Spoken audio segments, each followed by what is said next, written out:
Donc qu'est-ce qui s'est passé? Quand vous êtes arrivé, en fait, vous êtes arrivé en cours à un moment assez privilégié.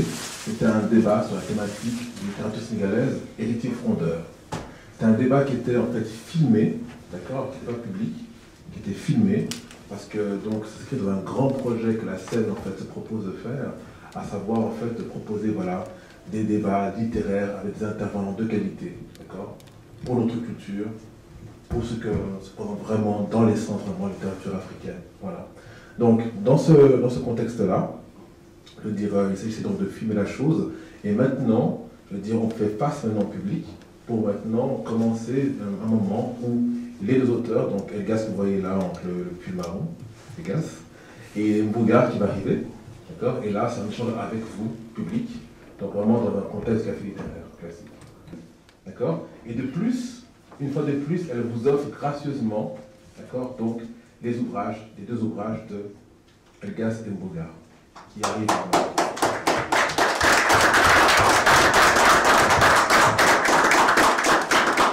Merci. Alors, ça va pas éternel, mais je vous encourage vraiment à passer le mot, parce que c'est tellement incroyable, c'est tellement pas évident. Si vous disiez à quelqu'un, écoutez, je suis venu d'un hôtel 5 étoiles, on n'a pas une littérature africaine, on faire des livres, d'accord. Donc, non, mais c'est sérieux. Donc, s'il vous plaît, passez le mot, que vraiment, il y a un moment qui va être récurrent, tous les 2 mois, où les cafés littéraires auront lieu. D'accord, sans compter une grande surprise au mois de mai. J'en profite pour vous dire que ces deux individus, ces deux écrivains, ils sont édités par l'édition Présence africaine. Ceux qui ne connaissent pas, c'est une zone d'édition qui est extraordinaire, historiquement très importante pour la culture de notre continent. Et on a une éminente représentante qui est ici, qui n'est pas représentante, mais elle est là. C'est Marie Catier. Marie, tu veux bien te lever, s'il te plaît? Voilà, Marie. Ils sont Présence africaine. Donc voilà. Donc maintenant, je redonne la parole à Lamus, et ce n'est pas le dernier, c'est Timba. Donc Timba Demba qui est intervenu aussi, d'accord, donc écrivain aussi, camerounais. Timba Demba qui est ici, qui va intervenir aussi, et Lareus qui est un éminent critique littéraire qui anime un blog régulièrement. Il travaille beaucoup, sans compter. Et voilà, donc je vous invite vraiment à regarder en fait son blog, vous verrez sur la page de la scène. Voilà, merci. Merci beaucoup Serge Samba. Voilà, donc c'est vraiment un réel honneur d'être à Genève et de partager cette parole avec Timba Bema autour de 2 auteurs qui sont étonnants. J'ai découvert leurs 2 textes l'an dernier et ce sont des textes vraiment forts. Donc on va essayer maintenant d'aborder leurs textes. Donc Terre Sainte, moi je vais plutôt présenter Terre Sainte de Mohamed Mbougar Sarr qui donc il y a 2 ans a obtenu, enfin il y a 2 ans, 1 an, hein, on ne va pas accélérer le processus, a obtenu le prix Kourouma pour ce texte, Terre Sainte, publié chez Présence africaine. Alors, et ensuite, Timba Bema présentera Elgas pour son récit, soyons précis, Un Dieu et des mœurs. Alors, Terre Sainte est un texte, singulier, extrêmement dense, qui met en scène en fait Terre Sainte. Donc on est face à une ville qui s'appelle Calep et qui a été prise de force par des djihadistes, par des fondamentalistes religieux, et qui imposent leurs lois depuis un certain temps dans cette ville.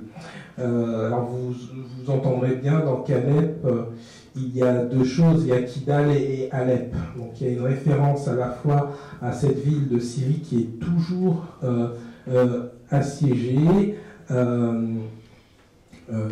et Kidal, ou encore, nous entendons encore des nouvelles extrêmement difficiles de Kidal. Et dans ce texte, en fait, le texte commence avec une lapidation d'un couple, d'un jeune couple, qui a été surpris dans un acte de copulation et donc de fornication pour les religieux, si on utilise le terme des islamistes.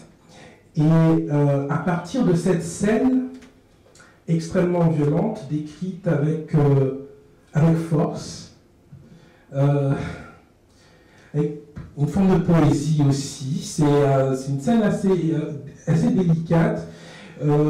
Toute la tragédie, toute la trame du roman va prendre au travers de cette scène et il va y avoir une réaction de plusieurs acteurs de cette ville par rapport à cette scène.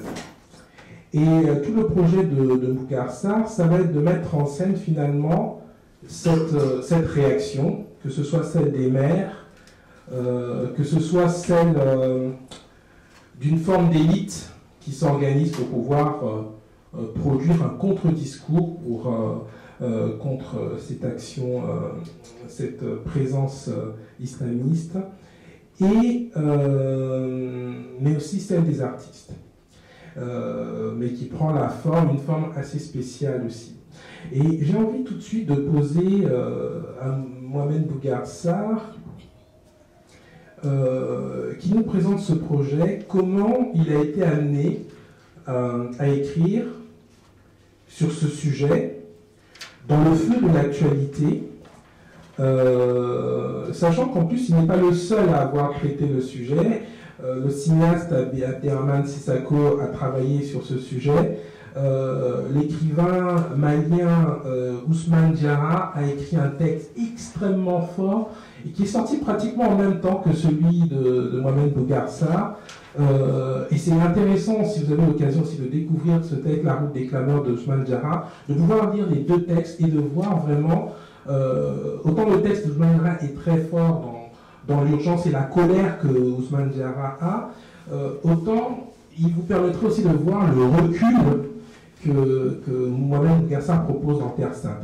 Donc, peux-tu, on va se tutoyer puisqu'on se connaît, peux-tu un peu nous présenter en fait comment tu as initié cette démarche d'écrire sur un sujet aussi complexe?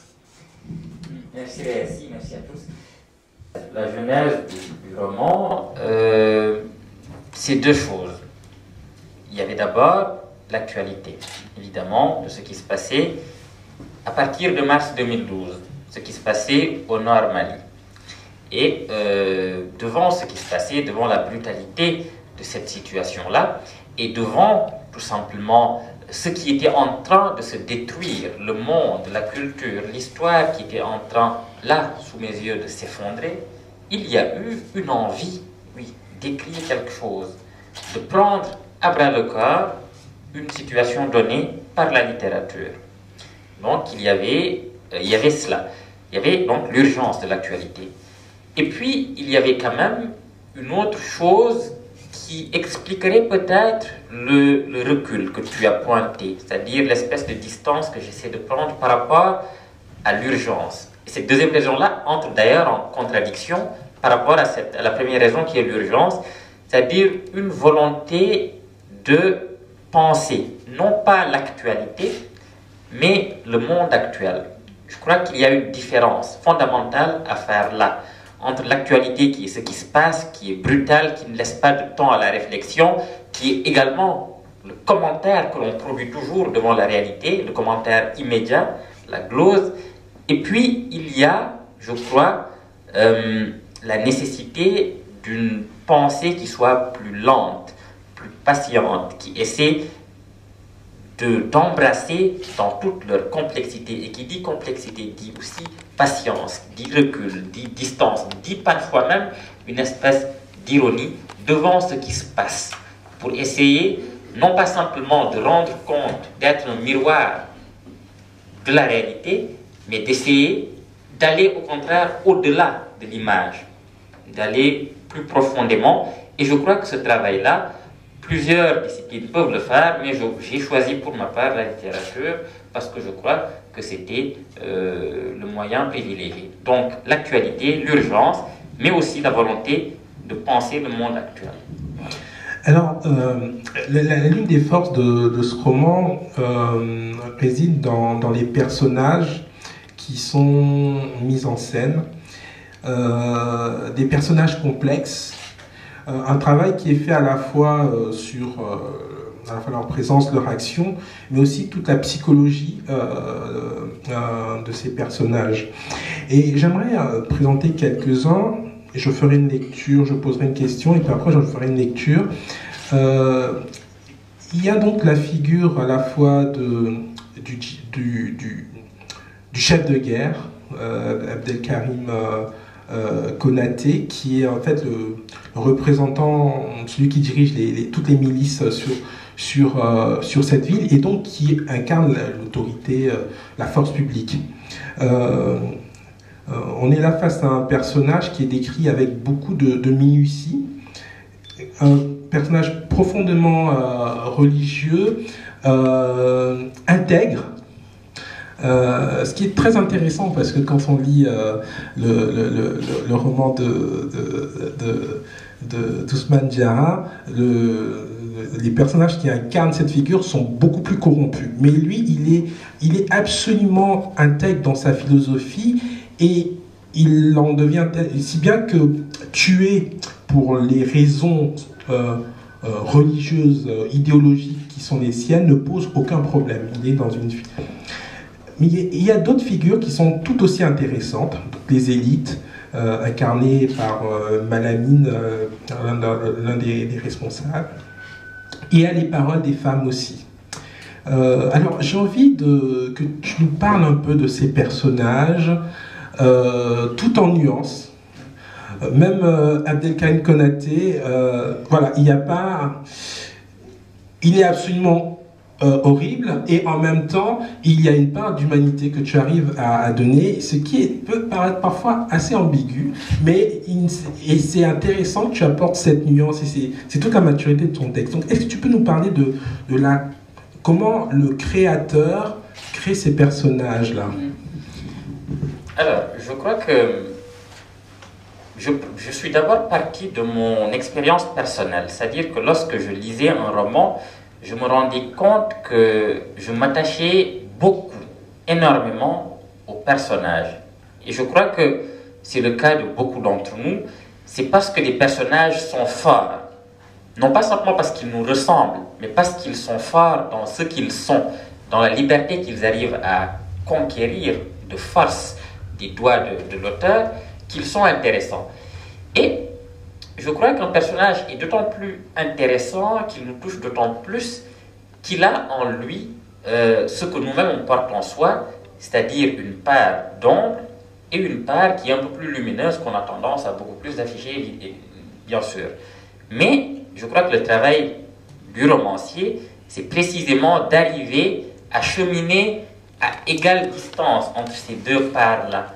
En tout cas, de les montrer, de dire qu'un homme, c'est d'abord une complexité, c'est d'abord une nuance, c'est d'abord quelqu'un qui hésite, qui doute et qui est traversé par un nombre incalculable de sentiments, de prise de position, de pensée, etc., etc. Donc il y avait vraiment, au départ, c'est dans la dimension esthétique, cela, faire un personnage un lieu de complexité. Et à partir de là, j'ai commencé à réfléchir. Pour la question sur les djihadistes, par exemple, j'ai commencé à réfléchir à l'époque, j'ai écouté les chefs djihadistes, à quoi ils ressemblaient, etc. Et je me suis rendu compte simplement que les gens qui étaient souvent à la tête de ces organisations, à la tête de l'État islamique, de Boko Haram, d'Aqmi, etc., étaient des gens extrêmement intelligents.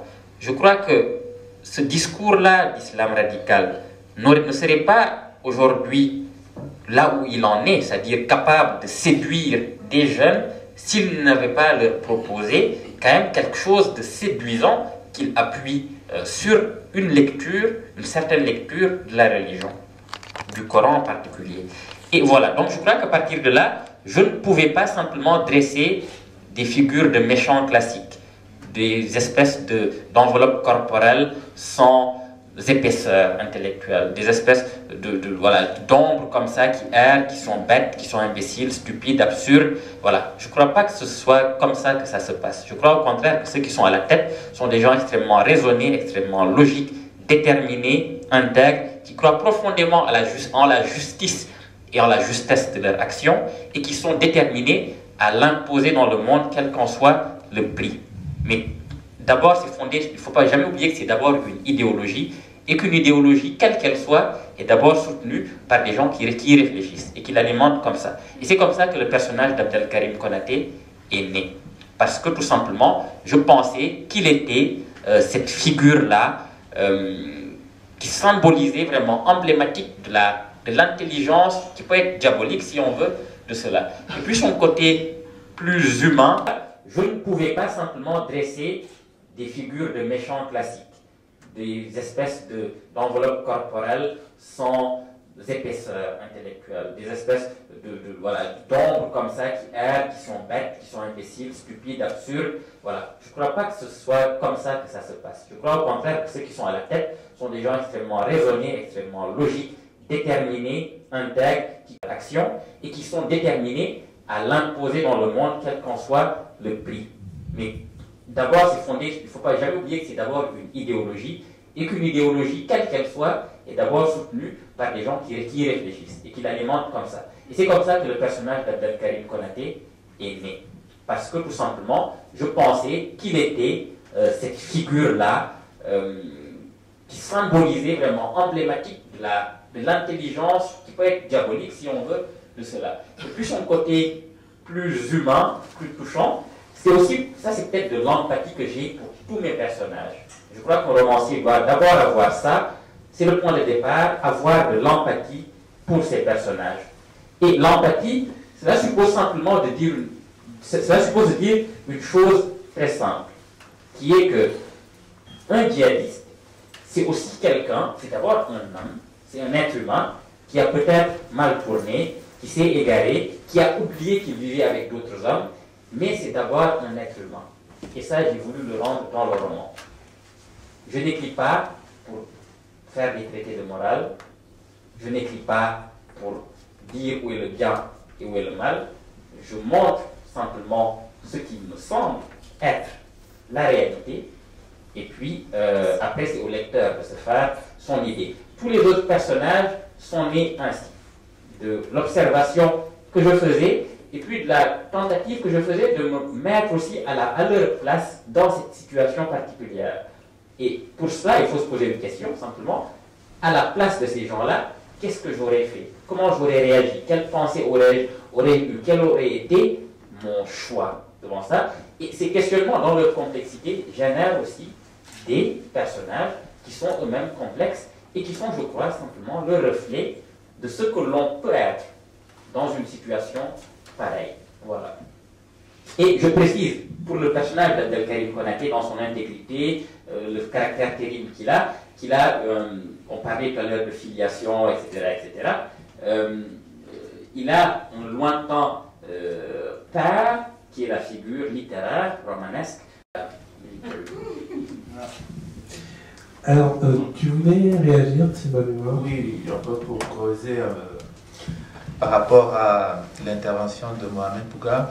Donc, je comprends très bien qu'il n'ait pas envie de prendre position, hein, et que forcément, je peux aussi très bien comprendre qu'il estime qu'il n'est pas forcément à prendre position.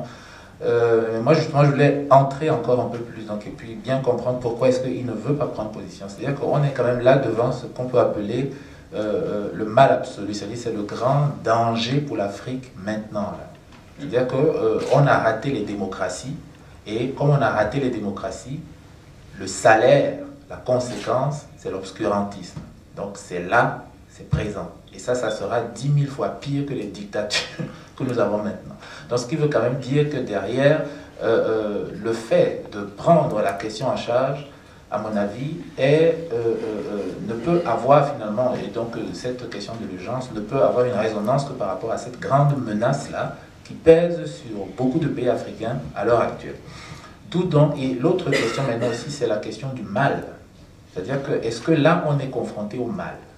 Et si on est confronté au mal, pourquoi est-ce qu'on ne met pas un doigt sur ce mal-là en termes de système de gouvernance? C'est-à-dire que finalement, c'est Dieu qui devient un argument pour le déploiement du mal dans la société.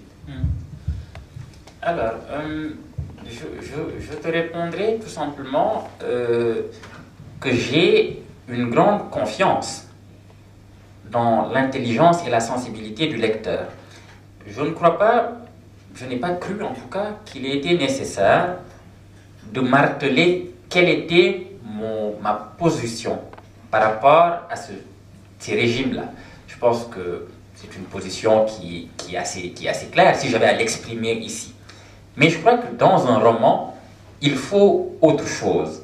Il faut amener le lecteur à s'interroger autrement, c'est-à-dire à aller plus profondément, non pas simplement être dans la condamnation rapide, mais faire en sorte que cette condamnation arrive au bout d'un long cheminement qui mette en doute ses propres certitudes, les propres pensées qu'il croit faciles, qu'il croit évidentes. C'est ça, c'est rejeter l'évidence du jugement et l'évidence de la condamnation pour les remplacer par une réflexion qui soit lente, qui soit patiente, qui soit difficile, qui soit même parfois extrêmement troublante, voire dérangeante, pour arriver à quelque chose de vrai. Le grand Franz Kafka disait que la littérature doit être une hache qui brise la mer gelée en nous. Je crois que c'est cela, dans cette veine-là, que j'ai tenté de m'inscrire, faire en sorte que la mer des certitudes, la mer des jugements faciles, des opinions convenues qu'il y a en nous, puisse être ébranlée, voire brisée par un roman. Et devant, je crois que c'est l'attitude à avoir devant le mal. Ne pas simplement le fuir ou l'éviter, mais au contraire, l'affronter. Et ça veut dire affronter un mal, c'est, je crois, être extrêmement proche de lui, jusqu'à parfois craindre de se perdre en lui. Et c'est une opération extrêmement dangereuse, et je crois, malheureusement, je ne sais pas, mais je crois que la littérature doit être dangereuse aussi, autant pour celui qui l'écrit que pour celui qui la lit. Et je ne conçois pas qu'on puisse ressortir d'un livre en étant simplement conforté dans ses opinions. Il faut qu'elles aient été mises à l'épreuve de quelque chose de fort, et pour ça, c'était pour moi montrer ce mal dans sa radicalité, et puis dans ce qu'il pouvait avoir d'extrêmement agressif, violent et très très proche de nous, en fin de compte. C'était pour déclencher au contraire la réaction. Merci beaucoup. Alors, les thèmes forts donc, de ce texte, vous avez vu qu'on abordait la question du djihadisme et finalement qui est celle du totalitarisme. Et il y a une autre notion qui est celle de la transmission, ou de l'échec de la transmission. Mais avant d'aborder la question de la transmission, sur le djihadisme, et donc il y a quelque chose qui est très intéressant. Je vais faire une lecture qui va un petit peu illustrer cela. C'est la résistance, c'est-à-dire finalement face à l'avancée d'un discours où une fois que les choses sont faites, la prise de pouvoir est faite, comment s'organise une forme de résistance. Et là, il y a quelque chose de très fort dans ce texte, c'est que Bougarsar ne se contente pas uniquement de dire qu'il y a un problème, mais il met en scène, en tout cas, un contexte qui nous amène comme à nous préparer. Préparer la résistance, qui va prendre des formes très différentes dans ce roman. Je vais t'inviter à réagir sur cette dimension-là et je vais te reposer la question que tu connais. Bougarsar, écrivain guide ou pas, mais je lis d'abord une tranche de texte. Alors c'est un dialogue, hein, je le prends en cours. Il se passe au sein de personnes qui essayent de s'organiser pour mobiliser le reste de la population. C'est un groupe qui s'est proposé de de publier un journal clandestin sous domination. Bah écoute, si... Ah oui, si tu veux. Ah oui, ce serait pas mal ça. Alors, c'est la page 140. Je vais commencer le dialogue.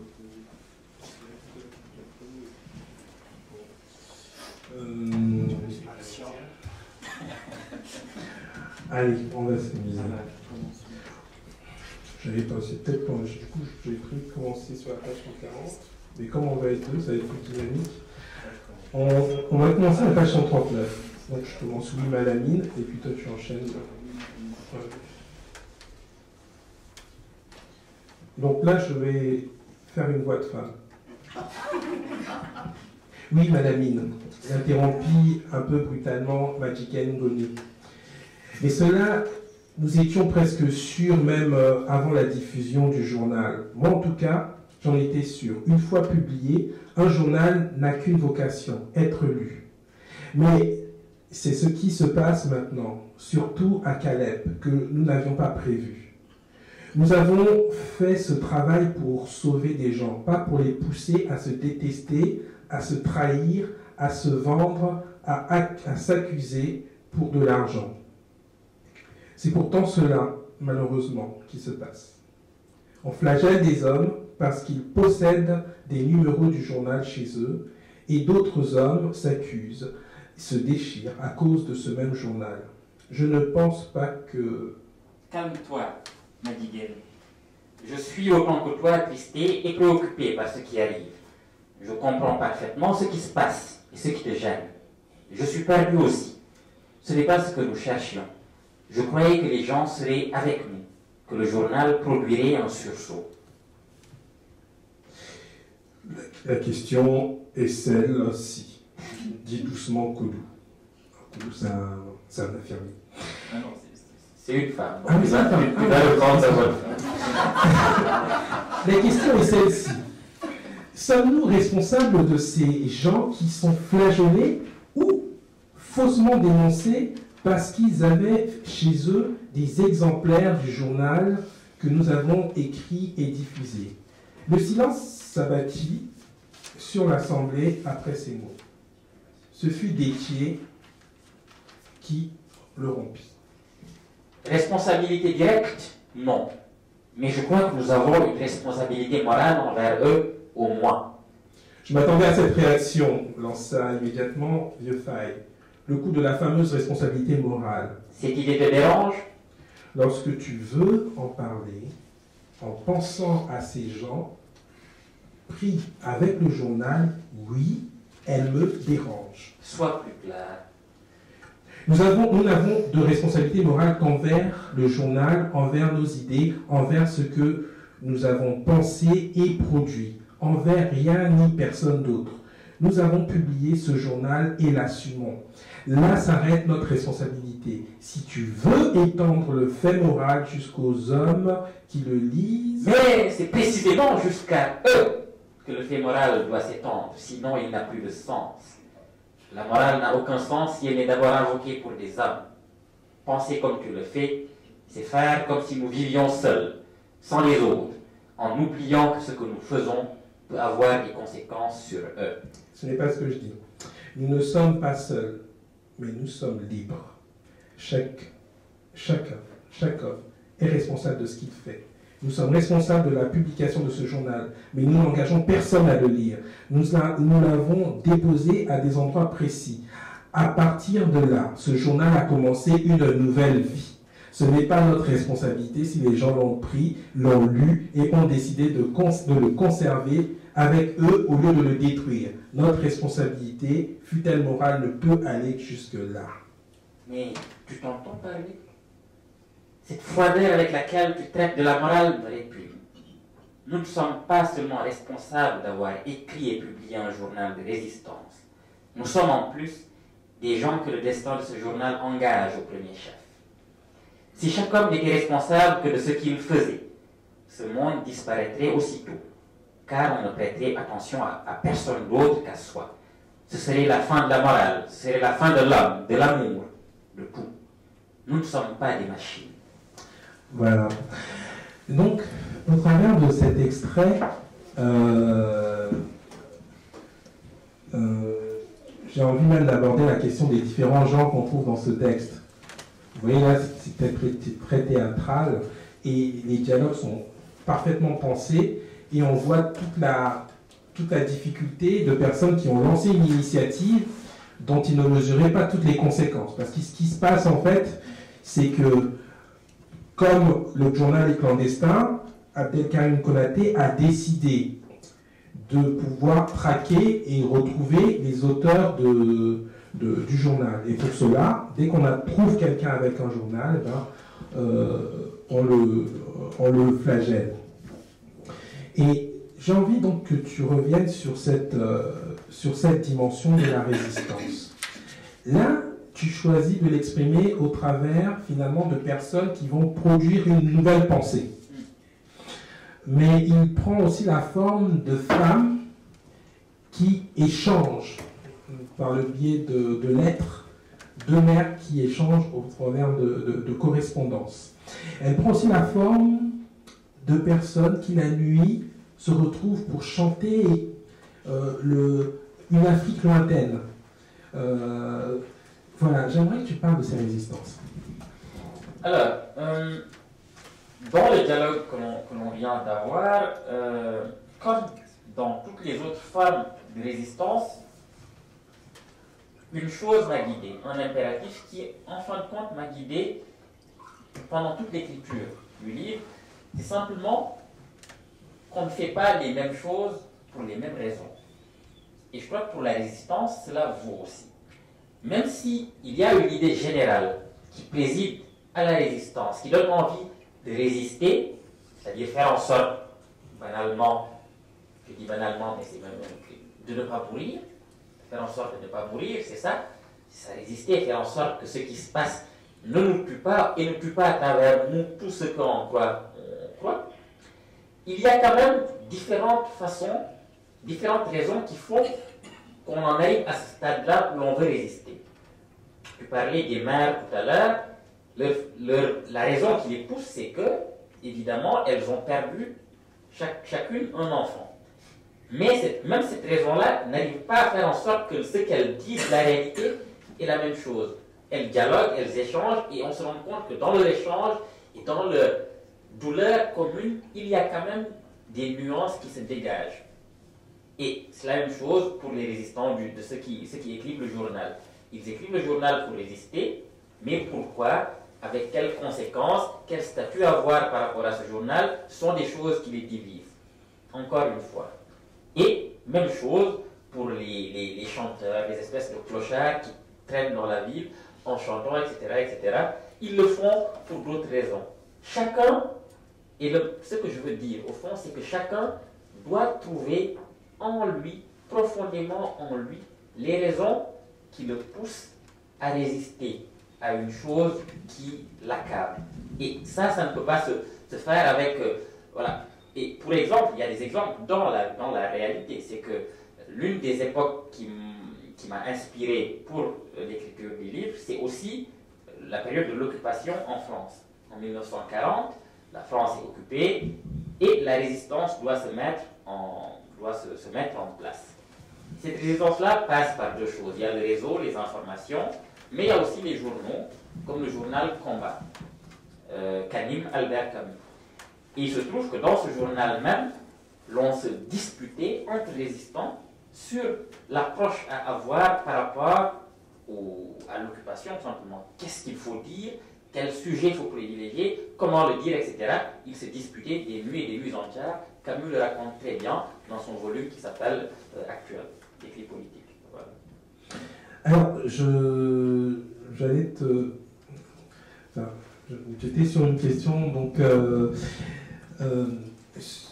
alors, cette résistance-là, ce qui est très fort dans le texte, c'est qu'on arrive à... pour moi qui suis en France, en fait, quand j'ai lu ce texte, tout de suite je me suis posé la question, mais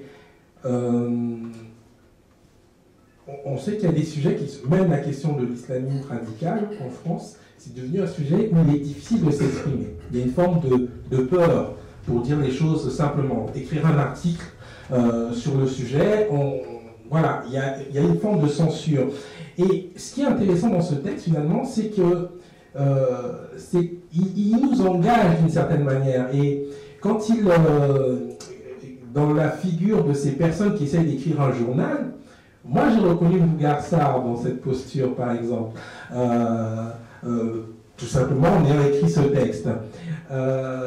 Donc une mise en scène de l'auteur par lui-même, mais je vois aussi les artistes, la responsabilité des artistes musiciens, par exemple.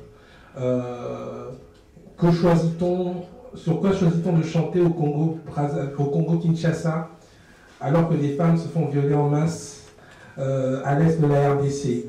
Quelle est la responsabilité des artistes quand ils se détournent de ce genre de situation?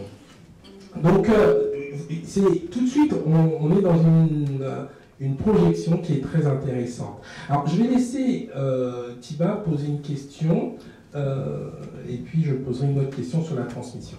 Voilà. Alors, c'est justement pour interroger la résistance elle-même.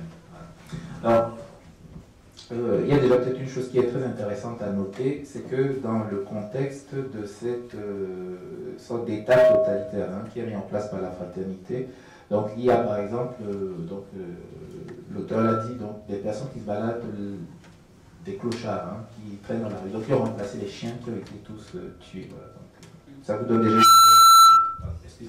donc, ça vous donne une idée de ce que c'est qu'un individu. Et il y a l'autre chose aussi intéressante, c'est par exemple Malami, donc l'un des personnages principaux, qui se balade aussi, en fait, qui aime se promener la nuit. Et il y a le bar du père Badji, donc la taverne, qui est ouverte, et où même on apprend que les membres de la fraternité, dont ces djihadistes, vont boire de l'alcool et puis rigoler, donc comme quoi ils se permettent aussi des libertés. Donc il y a quelque chose comme ça de très intéressant, donc des libertés à l'intérieur d'un système totalitaire qui existe. D'où donc la question de la résistance en elle-même qui se pose, qui est que pourquoi finalement, parce qu'on s'attend quand même à ce qu'un résistant pose des actes de guerre, des actes militaires, que fasse une répression, au lieu de justement un peu cette fameuse image là, de la négritude ou de la tigritude. Au lieu qu'il fasse comme un tigre et qu'il bondisse sur la proie, lui fait comme le nègre et puis il écrit. Donc pourquoi en fait il écrit au lieu de simplement faire des actes de sabotage, de bondir sur la proie? Voilà. C'est une question très, très intéressante. Et je crois que il y a banalement, de façon très réaliste, et là je parle vraiment comme romancier qui a affaire à écrire des choses un tout petit peu vraisemblables sur ces situations-là. C'est-à-dire que lorsqu'on est 7 ou 8 face à un système, il est extrêmement suicidaire, je crois, de faire des actions de sabotage direct. Je crois que le parti pris, c'était simplement de commencer d'abord à agir sur une conscience qui était confisquée, sur des libertés qui étaient confisquées par un discours tronqué, par la propagande totalitaire. On sait ce qu'elle peut produire, on sait les inversions de conscience qu'elle peut produire, on sait l'emprisonnement idéologique qu'elle peut exercer sur les consciences. Et je crois que dans ce type de situation, le premier des combats le plus, j'allais dire, utile ou efficace, je ne sais pas, mais en tout cas celui qui me semble le plus... non, je vais rester sur efficace, c'est d'abord de faire en sorte que les gens qui subissent ce discours totalitaire-là puissent se réveiller, avoir le sursaut et se dire, mais non, ce qui est en train de se passer, c'est que je ne pense plus et qu'on est en train de penser à ma place. Et rétablir ça, c'est produire un contre-discours, c'est produire un discours sur l'intelligence, sur l'esprit, sur le cœur aussi. Et je crois que c'est la raison pour laquelle j'ai privilégié cela, c'est-à-dire l'écriture. Il y a plusieurs raisons qui expliquent que j'ai choisi que ce soit un journal. Mais la première, c'est ça. C'est parce que dans un journal, on écrit. C'est-à-dire qu'on pense, et ces deux actes, écrire et penser, sont déjà tout à fait contraires, sont les ennemis de toute forme de régime totalitaire, qui déteste la pensée, qui déteste l'écriture, qui déteste tout simplement que l'on soit libre. Or, penser et écrire sont des actes de profonde liberté, et je crois que c'était là qu'il fallait agir. Et ensuite seulement, lorsque le sursaut est provoqué, le sursaut intellectuel, moral et spirituel, il peut y avoir de l'action. Et c'est d'une certaine manière ce qui va finir par arriver. Alors, une dernière question. Alors, la rencontre va être interactive, hein, soyez rassurés, vous allez avoir le temps de poser des questions. Là, on défriche un petit peu. On va le faire avec Elgas aussi, et ensuite on pourra vraiment s'attaquer aux auteurs. Vous aurez toute la liberté. La transmission. Alors là aussi, on est sur quelque chose de très intéressant. On pourrait dire que déjà, en ayant abordé la question déjà de la violence de ces djihadistes, des formes de réaction, on a déjà abordé des sujets très forts, mais peut-être le sujet qui est peut-être le mieux, peut-être pour moi, de mon point de vue, le plus intéressant, c'est celui de la transmission, de l'échec de la transmission. Parce que ce qui se passe, c'est que Malamine, qui est le leader des résistants, en fait, a de bonnes raisons d'être résistant. Il a son fils, en fait, qui a été embrigadé par les milices. Donc son fils est parti et il a été embrigadé par les milices. Et à un moment donné, en fait, il nous est raconté, en fait, le parcours... il nous a expliqué, par un flashback, comment il a été embrigadé. Comment il s'est à un moment donné replié sur lui-même et comment finalement son père, qui est un chirurgien, qui est pris par son job, n'est pas en communication avec son fils, comment finalement son fils lui échappe. Et au moment où il se rend compte que la situation devient compliquée, il y a un dialogue qui est époustouflant entre le fils et le père. Et j'ai fait lire ce texte à un collègue de travail, et il me disait que le texte est tellement bien fait qu'on pourrait croire qu'il pourrait servir même ceux qui font de la propagande. Donc je vous encourage vraiment à lire cette séquence-là. Est-ce que tu peux revenir sur la manière dont tu as mis en scène ce dialogue, et est-ce que ça a été difficile à écrire? Alors, cette partie sur le fils de Malamine, Ismaïla, qui s'est radicalisé, comme on dit aujourd'hui, en réalité, elle n'a pas été particulièrement difficile à écrire. Non, il y a d'autres passages du livre qui m'ont demandé de plus d'efforts. Mais je crois que j'ai d'abord voulu travailler, et tu le soulignes très bien, sur l'impossibilité de dire, sur la difficulté, lorsqu'on est un parent ou qu'on est un fils, à communiquer avec l'autre, avec son parent ou avec son père ou sa mère, ou bien avec son enfant. Et je crois que c'est là, dans cette tension entre l'amour que l'on a et la difficulté que l'on a quand même à transmettre cet amour-là et les valeurs qui vont avec, c'est peut-être ça qui a été au cœur de ce passage-là du roman, le fait qu'on ne se comprenne plus, qu'on ne parle plus, qu'on ne sache plus se parler, sont des thèmes qui m'intéressent depuis très longtemps. Et ce sont des choses que je retrouve chez un certain nombre d'auteurs. On parlait tout à l'heure de Ken Bougoul, par exemple. Je trouve qu'elle est assez douée dans cette façon de dire ce qui semble difficile à dire. Et pour moi, il s'agissait simplement de me mettre à la place d'un fils qui est radicalisé, qui est en train de se radicaliser. Qu'est-ce qu'il pourrait dire à son père? Et il m'est venu en tête que la seule chose qu'il pourrait lui dire, c'est que tout simplement, il y a quelque chose que tu as manqué. Il y a un moment que tu as manqué, et que ce moment-là a été... il y a quelque chose qui l'a remplacé, et ce qui l'a remplacé, c'est simplement le Coran, qui sait aussi, lorsqu'on le lit d'une certaine manière, là aussi, capter ça, capter l'absence, capter là où il n'y a plus de parole, là où il n'y a plus de parole parentale ou de parole de responsabilité, qui apprennent à être libres tout en restant responsables. Voilà. Alors, je vais proposer à Timba de présenter le texte d'Elgas, Un Dieu et des mœurs. Il aura le même échange avec Elgas aussi, et ensuite nous pourrons ensuite avoir un débat, un échange avec le public. Je te remercie, Jean Corès.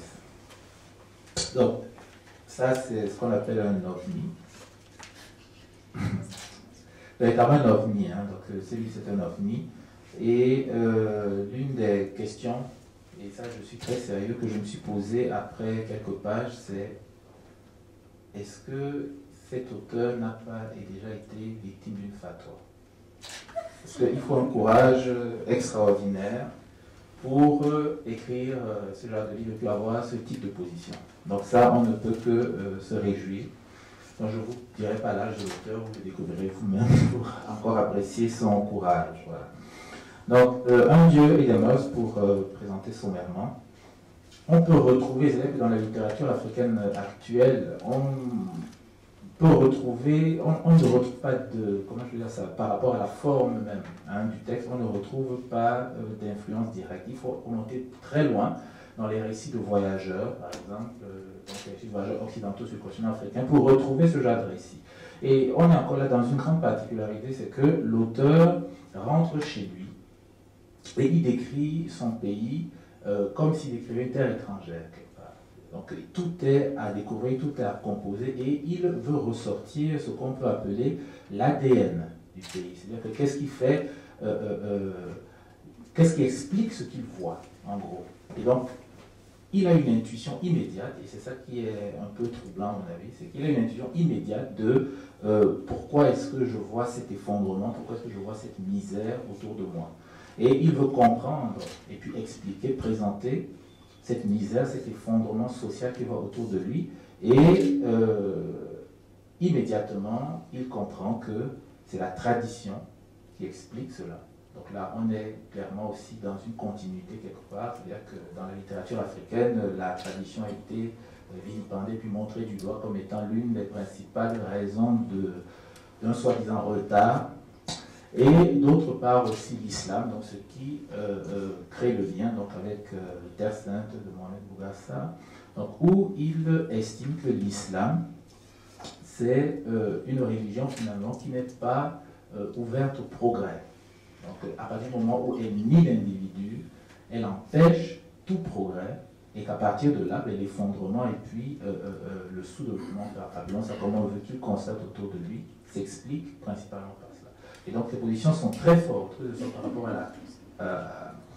à la tradition et même aussi par rapport à l'islam. Et autre chose encore qu'il rajoute, donc comme quoi il n'a pas peur de porter tout cela sur ses fraises épaules, c'est le rapport même avec, on va dire, la colonisation. C'est-à-dire que par exemple l'auteur va estimer que tout ce qui se passe en Afrique, c'est-à-dire que tout, on va dire, le sous-développement ne s'explique pas par l'esclavage et puis la colonisation, mais s'explique simplement par, justement, ces traditions-là que les gens persistent à vouloir conserver, et aussi cet islam-là qui est totalement dévoyé et qui empêche toute critique. Donc pour lui, il y a comme cela un feu, une flamme, quelque chose qui permettrait de sortir de tout cela qui est la raison. Voilà. Donc pour lui, c'est la raison qui va permettre donc, à l'individu d'émerger dans ces sociétés-là. Et il est apparemment convaincu que la raison en elle-même suffirait pour mettre le pays dans, comment je vais dire ça, dans le train, bien en fait sur les rails, qui lui permettront de connaître son essor. Donc pour maintenant un peu décrire les choses plus précisément, donc il s'agit de d'un récit, hein, il faut déjà dire. Donc il y a un récit qui est carné d'un voyage, et aussi de ce qu'on pourrait appeler un essai, qui est un essai donc, qui s'appelle Mauvaise foi. Donc en gros, carnet de voyage, donc c'est l'auteur qui rentre, je pense, après 7 ans au Sénégal. Donc moi je voulais me poser la question, mais à quel âge est-ce qu'il est parti du Sénégal? Donc il rentre après 7 ans, qui a dû être interrompu par un retour 4 ans avant, quelque chose comme ça, voilà. Peut-être le décès du père. Et donc il rentre et puis il constate, donc il observe cette misère-là, parce que c'est aussi le mot, hein, c'est la misère et la mort. Je pense que c'est les deux choses qui le marquent, misère et mort. Donc, et on sait très bien, je pense que vous avez aussi remarqué que dans beaucoup de pays africains, la mort est très importante. C'est-à-dire que quand même on appelle en Afrique, la première chose qu'on vous dit, c'est ah ben tel est mort, tel est mort, tel est mort. Donc la mort est très importante et elle se lit, elle se voit beaucoup dans ce texte-là. Donc il fait ses constats et ça me peut penser au milieu d'une nuit, donc il y a 15 nuits comme ça, donc pendant 15 nuits, donc je ne sais pas si la nuit c'est le temps de l'écriture, mais en gros il y a nuit 1, 2 nuits, 1 à nuit 15, donc où il raconte, donc, en fait où il parle, disons, de différents problèmes sociaux. Hein. Ça peut être des problèmes concernant par exemple le traitement des femmes, dans le Lévira par exemple, ça peut être les maltraitances sur les femmes, ça peut être les questions par exemple de l'homophobie par exemple, et il entre même encore plus dans le détail dans sa propre famille. Donc il nous explique, on peut dire, la détérioration de sa situation, en fait de sa famille suite au décès de son père. Donc la fragilité, on va dire, la fragilité dans laquelle sa famille s'est retrouvée, donc sa mère et puis ses sœurs, après le décès de son père. Donc on entre encore beaucoup plus dans l'intimité comme cela de l'auteur. Et à côté donc des 15 nuits, il y a des portraits. Donc il dresse des portraits de différentes personnes et il nous fait la confidence donc, de dire qu'il n'y a aucune fiction. Donc même si c'est romancé, il n'y a aucune fiction. Donc tout cela part de personnes que soit il a rencontrées, soit qu'il a entendues, ou il essaie de retrouver la piste par exemple de ses anciens camarades, même d'une amour, quelque chose comme ça, qu'il essaie de retrouver aussi, qui est mort entre-temps. Donc une tentative comme ça de reconstituer son propre parcours finalement et peut-être même de marquer sa surprise d'avoir pu éviter ce destin tragique là hein, qui est vraiment marqué par la mort. C'est-à-dire que la mort habite totalement ce récit. Et donc après cela, donc il y a Mauvais, soit qu'il y a un essai, donc, où finalement l'auteur essaie de comprendre les ravages de la religion musulmane sur le Sénégal, hein, donc sur la société sénégalaise. Mais moi, je peux même encore aller plus loin, finalement. C'est-à-dire que en plus, justement, d'essayer de comprendre les ravages de la religion musulmane, on peut même voir, finalement, dans cet essai, la volonté d'expliquer pourquoi le Sénégal et peut-être aussi d'autres pays africains sont dans ce qu'on peut appeler son retard. En tout cas, ils revendiquent ce thème de retard. Donc, c'est véritablement l'essai qui veut expliquer cela. Et donc, qui reprend donc, principalement le thème de la tradition, là, de l'islam, donc comme principale source d'explication de ce retard. Et l'autre source d'explication de ce retard aussi est ce qu'il appelle les mouvements afrocentristes, en gros. Donc, ces mouvements, en fait, qui finalement, en disant l'Afrique est merveilleuse, l'Afrique est extraordinaire, on est les premiers de l'humanité, c'est nous qui avons créé la civilisation, patati et patata, qui finalement, en produisant ce discours-là, qu'on peut appeler une sorte de pensée monolithique comme cela, qui ne devrait souffrir d'aucune critique, finalement, tue toute possibilité aux individus d'exprimer qui ils sont. Donc finalement, c'est quelqu'un qui s'est sorti, on va dire, d'un carcan, hein, parce que finalement, c'est un peu ça, je pense que c'est quelqu'un qui s'est sorti d'un carcan, et puis, à la faveur d'un voyage, retourne et sent l'urgence. Et là, il y a aussi une question au moins d'urgence chez lui. Apparemment, il sent l'urgence, il rentre et puis il dit « Ah non, mais ça peut pas être que des simples vacances. Il faut véritablement que je raconte et que j'écrive tout ce que j'ai vu. » Voilà, donc une présentation du livre « Un Dieu et des mœurs ». Je vais poser une question donc, à l'auteur déjà pour commencer. La question, elle est la suivante, c'est-à-dire que je vais dire plus directement, tu veux décrire la misère, c'est-à-dire que tu dis, moi, je veux saisir cette misère-là. Mais est-ce qu'au final, tu n'as pas l'impression que tu as rendu quand même un portrait misérabiliste du Sénégal? C'est-à-dire qu'un pays, par exemple, qui se veut touristique, après ça, je ne sais pas si... Vous devriez le visiter, par exemple. Merci pour cette présentation exhaustive. À vous, à t'entendre, on va se tutoyer. Je suis mûr pour l'échafaud, là. Heureusement que je sens les sourires dans la salle. qui sont plutôt cléments. Donc, je répondrai point par point à beaucoup de questions avec beaucoup de simplicité. Alors, oui, un ovni, donc objet volant non identifié, donc c'est un objet littéraire. J'ai pas voulu entrer dans la vulgate du roman, ni dans l'essai pur universitaire. Donc, je suis rentré chez moi, au Sénégal, après 4 ans d'absence, et je suis arrivé. Il me semblait que quand on rentrait chez soi, on n'avait pas forcément ni le temps des contemplations, ni le temps des vacances jubilatoires, quand l'urgence était constituée de cette misère dans toute sa violence. Alors, il faut imaginer quelqu'un qui descend d'avion au Sénégal. Le parcours urbain lui offre des enfants qui sont âgés entre 5 et 13 ans, pieds nus, qui errent jusqu'à 22 ans, les habits déchiquetés, soumis aux tentations les plus immondes de la rue.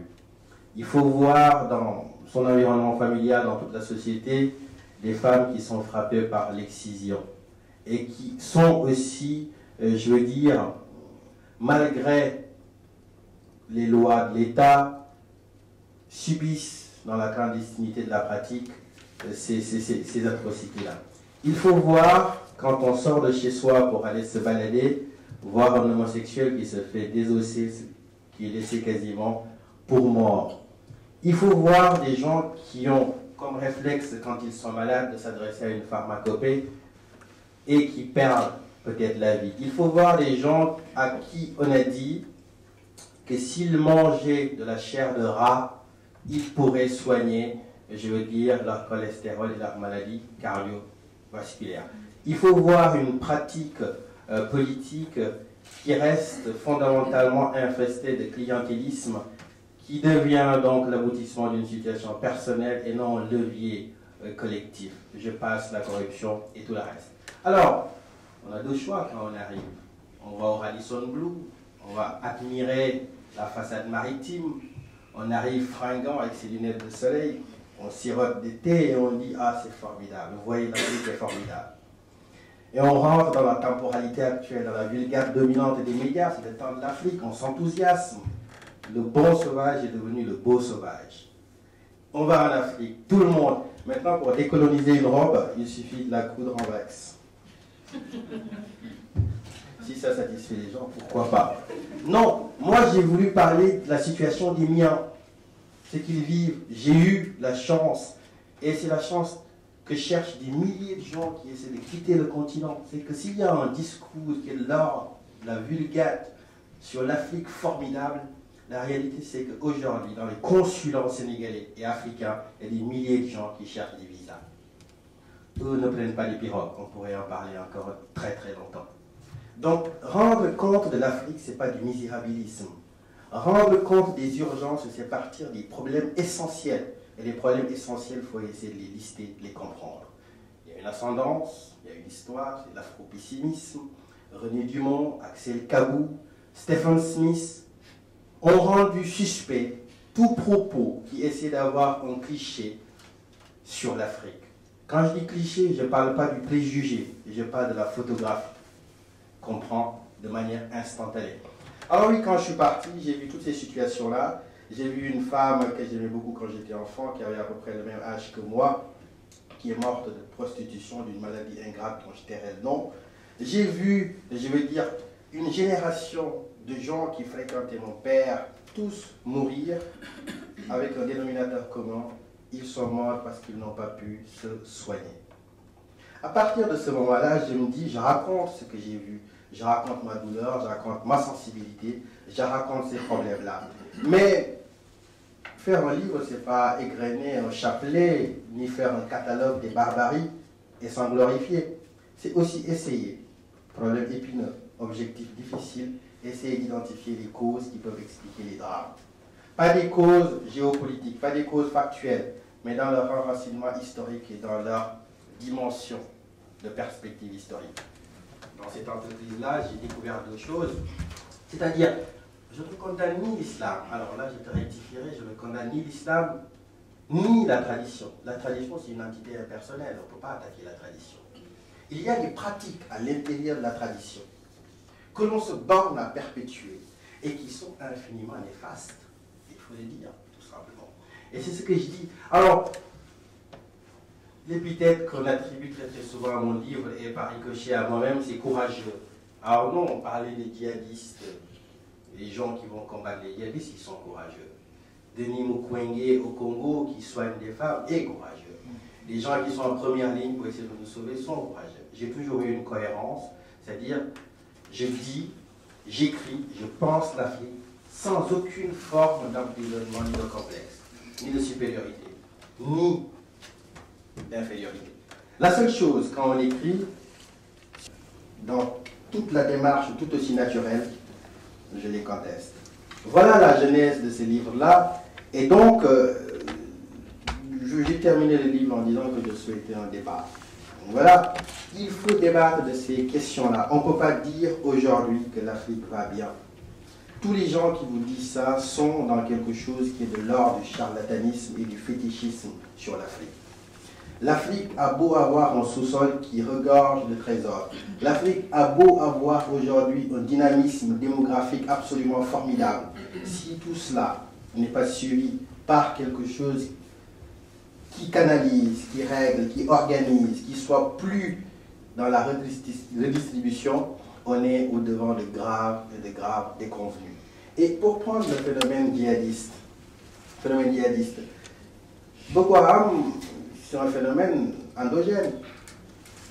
De toutes les trajectoires terroristes, Boko Haram offre une lecture quand même assez essentielle. C'est-à-dire, c'est un ancrage local. C'est un groupe local qui a été un groupe d'ailleurs au début. Et puis très pertinente aussi. Bon, j'aimerais juste, tu as dit que tu veux un débat. Écoute, dans ma modeste personne, je vais commencer aussi ce débat avec toi. Voilà. Donc, notamment déjà pour ce qui concerne la tradition, voilà, c'est-à-dire que tu présentes la tradition comme la répétition des actes anciens et létaux. Je dis que la tradition, c'est ce qui se manifeste dans le langage courant, on a toujours fait comme ça. Et tu vas encore plus loin, c'est-à-dire que tu dis par exemple que c'est l'éternel hier, version hégélienne, diversion, donc on voit très bien à quoi tu fais référence là. D'où notamment, et je ne voudrais pas du tout que cela soit perçu comme un aspect polémique, mais il se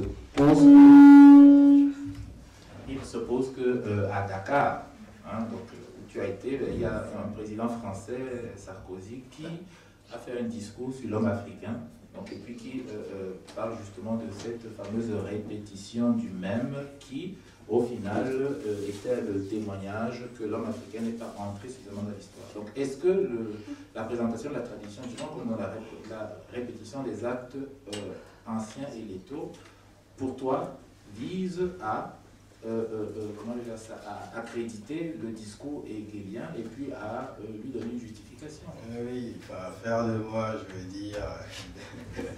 Simplifier les choses. Oui, beaucoup.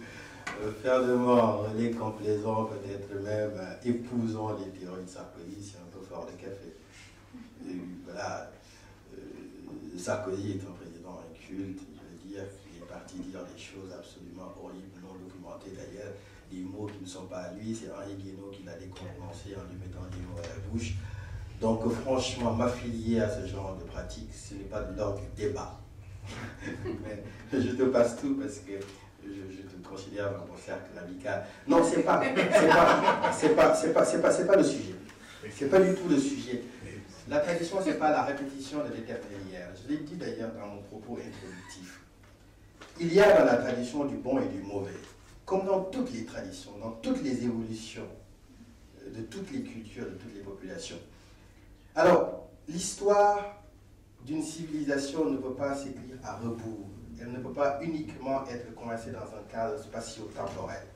L'histoire et l'avenir, c'est aussi ce qu'on en fait, tout simplement.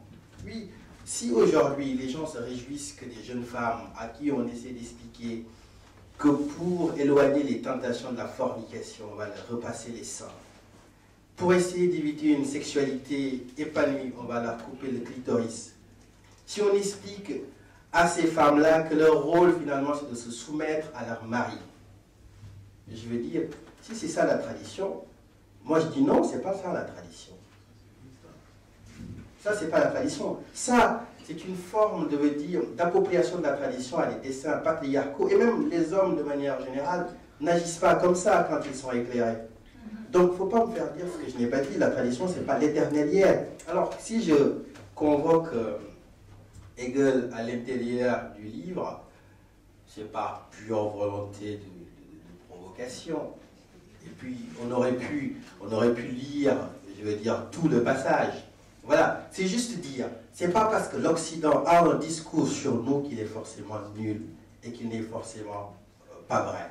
Voilà, il faut aujourd'hui, si quelqu'un dit des vérités sur l'Afrique, quelle que soit sa couleur, qu'on soit capable, pas dans un réflexe communautaire de défense, de dire ce qu'il y a. C'est aussi simple que ça. La tradition africaine à l'entraide, à la chaleur humaine, on la célèbre aujourd'hui. Alors, tu me dis... on n'a pas envie d'aller au Sénégal. Oui, malheureusement, je ne suis pas payé par le ministère du Tourisme pour faire des catalogues de voyage. Juste, je termine, je ne suis pas payé par le ministère du Tourisme pour faire des catalogues de voyage. Mon pays, je l'aime tel qu'il est, dans sa vérité. C'est pourquoi je m'extasie de joie quand il y a 194 cm de splendeur littéraire à côté de moi qui fait notre fierté. Et quand je vois des enfants mourir, et ça aussi, ça me choque. Et je le dis. Voilà. Il faut essayer de regarder la tradition africaine, pas dans le récit du contre-discours, dans le registre de la réaction dans lequel on a tendance à essayer de l'enfermer. La tradition africaine a du bon et du mauvais. Il appartient à l'intelligence de toutes les sociétés de faire cet effort-là, de laisser des choses, parce qu'une civilisation est une construction éternelle. Tourner surtout vers l'avenir, parce que c'est aussi simple que ça. Hein. Les moins de 25 ans qui représentent 50% de la population africaine, ils ne vivront pas dans le passé, ils vivront dans leur monde de demain. C'est aussi bête que ça. Alors, j'ai une question toujours sur la question de la tradition, mais c'est plutôt... Parce que, bon, le terme tradition, c'est peut-être un peu ce qui m'a gêné un petit peu dans le bouquin, parce que le terme tradition, il est très vaste, et il est quand même dit en début de texte que les problématiques, l'immobilisme, parce que ce qui est intéressant dans ce texte, c'est qu'il m'a éclairé sur une forme d'immobilisme qui caractérise, qui semble, que j'observais dans la littérature, avoir certains thèmes revenir de manière constante depuis une vingtaine d'années dans la littérature sénégalaise, et j'ai eu l'impression de comprendre dans ce que tu disais des explications à cet immobilisme. Maintenant, quand on travaille au cas par cas, on peut te reprocher de peut-être sur le diagnostic, de peut-être faire des erreurs de diagnostic aussi sur la... Je vais prendre un exemple. Le Lévira, par exemple, il y a une très belle une séquence où en fait tu racontes l'histoire de cette femme qui a été mariée 4 fois dans la même famille, parce que tout simplement, chaque fois que le mari mourait, elle était remariée dans la famille. Bon, on est donc naturellement sur un cas qui est extrêmement caricatural, mais qui est réel et qui nous parle. Mais ce qui est intéressant, c'est ta conclusion. Et qui finalement, en fait, puisqu'il y a une tentative d'établir un dialogue avec cette femme pour essayer de comprendre pourquoi elle reste dans cette famille, pourquoi elle ne prend pas un taxi brousse et fuit pour... mais il y a une valeur et c'est là où je parle de la capacité qu'on a à relire. Est-ce qu'il n'y a pas un problème de relecture? Le Lévira, pourquoi il a été fait? Pourquoi nos parents, quand une femme rentrait dans le clan, avait des enfants dans un clan, pourquoi on mettait la pratique du Lévira pour pouvoir... est-ce que c'était juste pour satisfaire la sexualité du second frère? Ou est-ce que c'était pour protéger les enfants, sachant que si la femme était renvoyée à sa famille, qui allait prendre en charge les enfants? Donc, donc du coup, on analyse l'absurde de la situation que tu décris, et on a l'impression que tu jettes le bébé avec l'eau du bassin, avec l'eau du bassin. Voilà, donc, et je pense qu'il y a au moins 4 ou 5 situations comme ça qui méritent question. Ah là là, on me rend complice de noyer des bébés. Non, je déconne. Non, mais sérieusement, sur l'usage du mot tradition. Alors, je me suis opposé par des interlocuteurs divers. Le même mot, qui est revenu donc d'ailleurs dans le livre, comme une forme de refrain. Alors, que ce soit l'agent administratif attrapé en flagrant délit de corruption, passive ou active, peu importe. Si je lui demande de s'expliquer, il me dit, bah oui, on a toujours fait comme ça. C'est nos valeurs, c'est nos réalités, c'est nos traditions. Quand je rencontre aujourd'hui la femme qui excise sa fille, je lui dis, mais pourquoi tu le fais? Elle me dit, c'est la tradition qui le veut.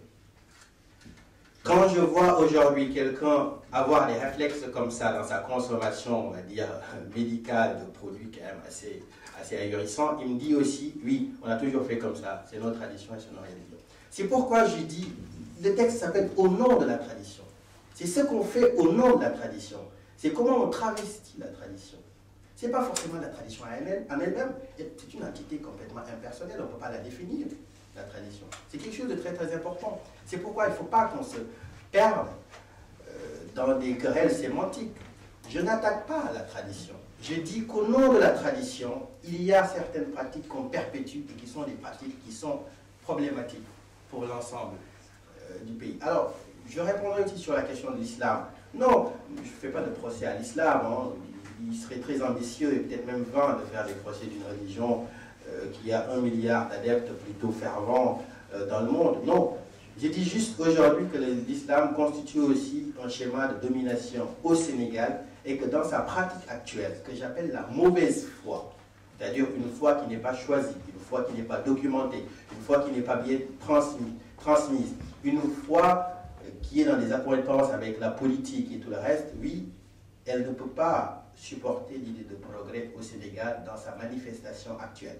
Est-ce que ça veut dire qu'il n'y a pas des gens au Sénégal qui sont infiniment spirituels, particulièrement attachés à leur foi dans une dynamique qui est complètement fusionnelle et qui n'a aucun impact négatif sur le pays? Bien sûr que non. Il y a des gens qui sont comme ça. Mais il faut essayer de comprendre les choses. Quel est aujourd'hui le primat, les valeurs les plus importantes au Sénégal? Ce sont les valeurs religieuses. C'est-à-dire l'identité religieuse tend à se substituer à l'identité même humaine. Les gens dégainent leurs conditions de, je veux dire, disciples ou leurs conditions, je veux dire, de religieux, plus que leurs conditions d'hommes, de citoyens, et puis d'humains aussi simplement. Donc voilà. Alors, Rayassi, pour le Lévira, oui, on a eu une discussion sur ça lors de notre toute première rencontre. Oui, je comprends, et je t'avais répondu ce que je vais te répondre aujourd'hui encore, c'est que je ne fais pas une thèse sur le Lévira. Je suis sociologue par ailleurs, je fais une formation de sociologue. Si je fais une thèse sur le Lévira, je vais rencontrer les femmes, je vais lire ce qui a été écrit, je vais faire des enquêtes, et je vais essayer de restituer la problématique dans toute sa pluralité, avec toutes les nuances, avec toutes les différences, avec la neutralité donc axiologique, comme on dit, qui s'impose. Mais non, je ne suis pas un sociologue dans ce livre-là. Je dis juste qu'une femme qui est mariée 4 fois sans jamais choisir ses maris, et à chaque fois que son mari décédé est l'héritier du frère de ce monsieur-là, sans avoir de pouvoir sur sa vie, de destinée et tout le reste, oui, ça me paraît assez problématique. Et je fais un parallèle entre ce veuvage-là et le veuvage de ma mère dans le texte. Et j'essaie de montrer, en fait, que quand on est dans l'enfermement, je veux dire, traditionnel, il y a d'autres options qu'on ne peut pas voir. Oui, si on abonde dans ton sens, si on peut considérer le Lévira comme relevé d'une pratique solidaire. Oui, la femme qu'on ne veut pas destiner à la solitude, on la récupère dans le giron familial. Oui, ça peut être un argument pour. Mais écrire et lire, c'est choisir. C'est choisir. Aujourd'hui, est-ce qu'une femme qui ne choisit pas et une femme potentiellement seule, il faut choisir ce que l'on souhaite comme situation, ce que l'on souhaite comme orientation culturelle. Et moi, je suis infiniment, je veux dire, libre avec cette question. Si quelqu'un prend l'orientation différente, il est libre. Moi, je pense que le Lévira, qui rentre dans un pactage patriarcal beaucoup plus général sur la domination des femmes et la accumulation me paraît problématique, et je le dis, et tant mieux si le débat soit. En fait, si je prends l'exemple, et tu reprends, j'aimerais juste souligner quelque chose sur cette question du lévirat, c'est que aujourd'hui, à Brazzaville, il y a de plus en plus d'enfants dans la rue. Et c'est très intéressant parce que l'objet moteur de ce texte, c'est quand même les enfants qui sont dans la rue. Et c'est intéressant donc que la question du lévirat soit posée, parce que même si moi aujourd'hui je ne défends pas le lévirat, quand on... Ah d'accord. Donc quand on... Je termine juste là. Donc quand on analyse les valeurs que porte le lévirat, les valeurs de solidarité, qui font que quand on exproprie une famille, en fait, mais comme les enfants restent dans la famille, donc on ne met pas les enfants dans la rue, en cassant, en faisant un choix qui peut-être ne prend pas en compte tout le contexte, en fait, on prend le risque peut-être d'aggraver une situation que l'on veut dénoncer. Donc voilà, je m'arrête juste là et les questions sont au public maintenant.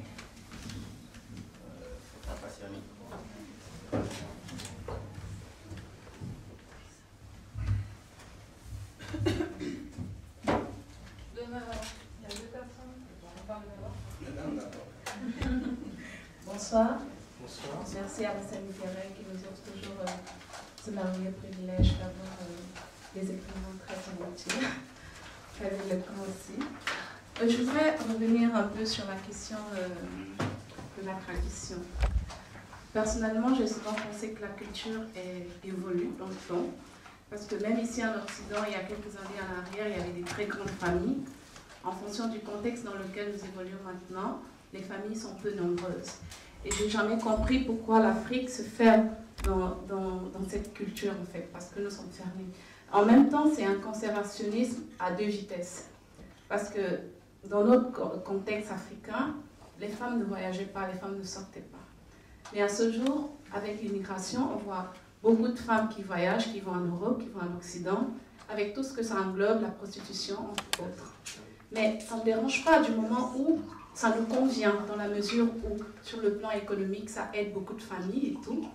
Mais d'une autre part, quand ça ne nous convient pas, on se réfugie dans la culture en disant non, ça ne fait pas partie de nos traditions, c'est pas en adéquation avec notre religion, avec nos mœurs. Du coup, ça fait que moi, la question que je me pose, c'est que vous, en tant qu'intellectuel, en tant que penseur, écrivain, quel est le discours que nous pouvons tenir pour essayer de faire comprendre aux gens que la culture est une chose qui peut évoluer, la tradition? Oui, question très pertinente. Question très pertinente. Alors, les situations familiales sont toujours singulières. Alors, moi, j'ai essayé de donner de moi-même dans ce livre. Donc, c'est pourquoi je convoque ma famille. Et quand je parle de ma famille, c'est pas en des termes flatteurs. Je veux dire, j'ai eu un propos dur sur mon père. Je raconte un dialogue avec ma mère qui est aussi un dialogue dur où on a des désaccords. Et je pense que quand on parle à sa famille, à sa culture, aux siens de manière générale, il faut essayer d'y aller sans aucune forme de prétention, mais ne pas tiédir à la première frontière. Si on accepte tout de suite de capituler, c'est-à-dire qu'on avalise qu'ils ont forcément raison sur tout. Alors oui, la culture, elle doit évoluer. Parce que la culture est une construction perpétuelle. Elle a ses fondations, elle a ses horizons de déploiement, elle a sa population démographique qui contribue à l'animer au quotidien. Et donc forcément, je pense que le discours à tenir, en tout cas le mien, je suis rentré, ma mère m'a dit, oui, mais tu bois du champagne. Tu bois du champagne, voilà, c'est le diable, quoi. Tu trahis, tu blasphèmes.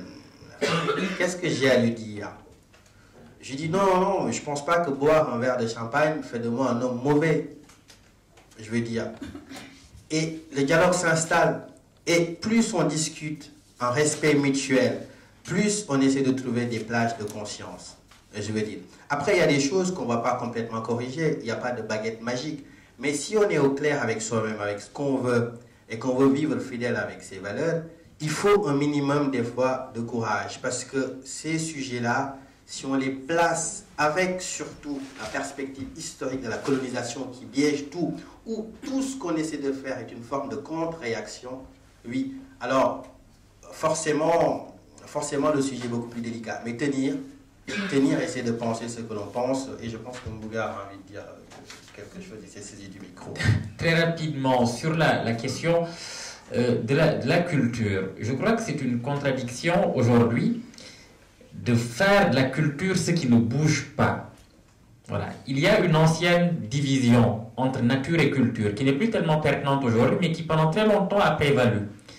Qui voulait que la nature soit ce qui est inné, qui ne bouge presque pas, et que la culture soit aujourd'hui soit ce qui est acquis, ce que l'on conquiert, ce qui bouge, ce qui advient par le mouvement, par l'éducation, etc., etc.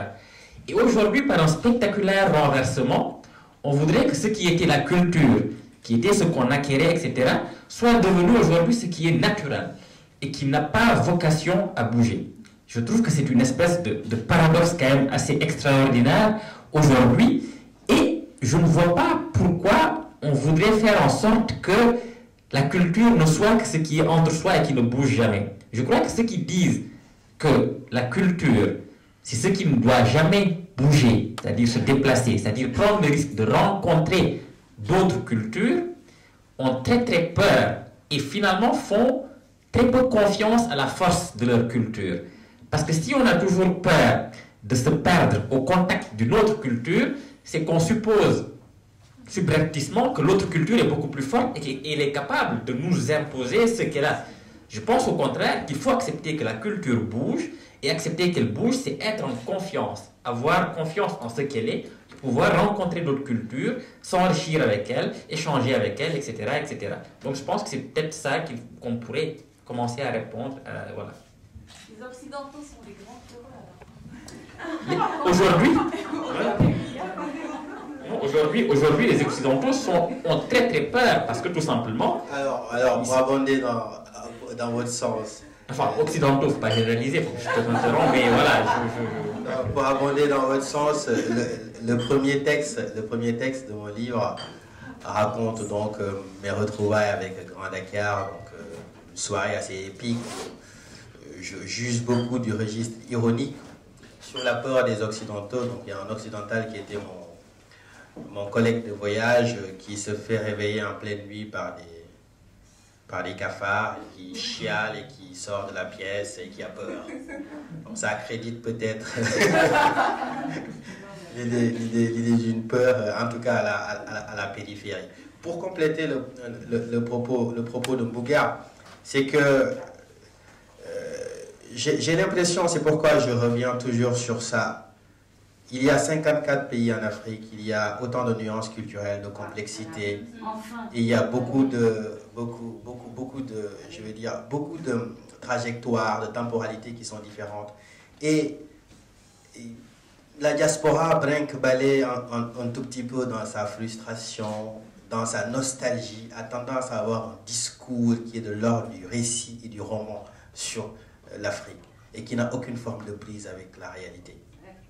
Aujourd'hui, nous activons beaucoup de ficelles pour essayer de rentrer. Et c'est salutaire. Aujourd'hui, on veut tous rentrer chez soi, avoir chez soi. Nous sommes tous ici, en quelque sorte, quand nous sommes de la diaspora, victimes d'une violence symbolique. C'est que tout ce qu'on n'a pas pu avoir chez nous, on a essayé de l'obtenir ailleurs. Si on avait tout ce qu'on voulait chez nous, on ne serait jamais parti. Voilà. Donc ça, c'est la violence originelle qu'on essaie de compenser par ce récit un peu nostalgique qu'on peut avoir. Alors que les gens qui sont là-bas, ils disent non, revenez pas, nous on veut partir. Donc il y a un croisement des intentions quelque part en mer, il faut pouvoir restituer cela. Je ne supporte pas, et Réassi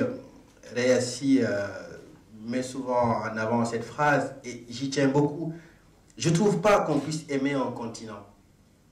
Voilà, on n'aime pas un continent. C'est pourquoi moi j'ai du mal avec les gens qui disent j'aime l'Afrique. L'Afrique, avec un grand A. Voilà, le temps de l'Afrique. Le temps de l'Afrique, je veux dire, on ne peut pas réduire tout tout un continent, un temps, un produit marketing qu'on essaie de vendre. Je veux dire, il faut essayer de voir de manière endogène ce que les gens veulent. Les gens, ils veulent aller à l'école, ils veulent avoir un travail. C'est des choses assez simples qui sont universelles. Si on règle ces questions-là, je pense qu'on s'épargnera tous ces débats-là en Occident. Oui. Il y avait une question. Bonsoir. Tout d'abord, je voulais féliciter l'association parce que c'est la deuxième fois que je viens et je trouve ça très bon et très sérieux.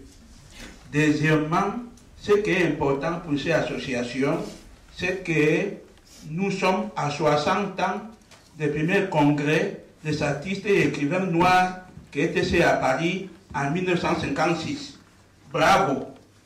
Je voulais revenir aussi pour encourager les jeunes, quand je vois les jeunes qui sont en train de nous guider, les gens qui sont nés en 1990, les gens qui sont nés en 1988, ça fait plaisir de voir que nous avons des jeunes qui sont éveillés, que nous avons des jeunes qui sont là pour nous encourager.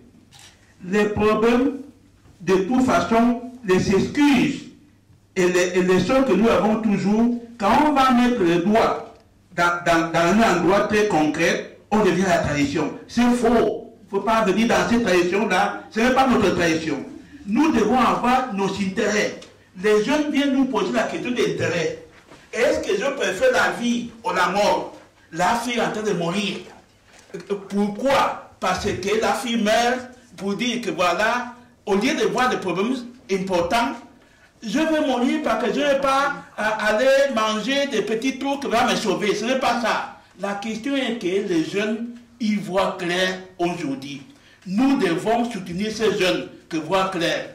Nous avons un problème que nous avons discuté avant, quand nous sommes arrivés ici vers 19h, c'est la question de communication. Comment communiquer les idées claires que nous avons entendues ce soir? Comment communiquer ces idées? Je voulais vous dire qu'en Afrique, nous avons 3 ou 4 régions. La région de l'Afrique du Nord, ils communiquent déjà avec la langue nationale qui est l'arabe. La région de l'Afrique orientale, ils sont aimés le Swahili comme une langue de véhiculaire. Ils se communiquent aussi. C'est pour ça, quand vous allez au Rwanda, le Kinyarwanda, c'est une langue officielle. Quand vous allez au Burundi, le Kirundi, c'est une langue officielle. L'apartheid en Afrique du Sud a fait des choses très mauvaises, mais le Zoulou écrit en Zoulou, le Hoksa écrit en Hoksa. Mais la question que nous devons poser aujourd'hui, c'est que, qui font les francophones? Où sont vos langues? Les autres sont des langues. J'ai vécu longtemps au Burundi. Au Burundi, au Parlement burundais, c'est en Kirundi. La littérature burundaise, c'est en Kirundi. Au Rwanda, la même chose. La littérature rwandaise, c'est en Kinyarwanda, etc., etc. Il n'y a pas au Rwanda ni français ni anglais. Les gens parlent de langue nationale. Pour vous dire que ce que nous voulons dire aux francophones, inventez aussi vos langues pour la communication. Je crois que vous, les jeunes, vous avez bien fait. Bravo. Vous avez compris. La culture, c'est un dynamisme permanent. Ce n'est pas étatique. Si vous voyez qu'il y a si vous voyez que la tradition des scissions, c'est faux. Il ne faut pas excuser. La tradition des villas, c'est faux. Vous ne devez pas faire ça. Il faut abandonner ces cultures qui sont des cultures tout à fait néfastes, des cultures qui tout à fait abominables. Voilà ce que nous devons apprendre ce soir. Merci.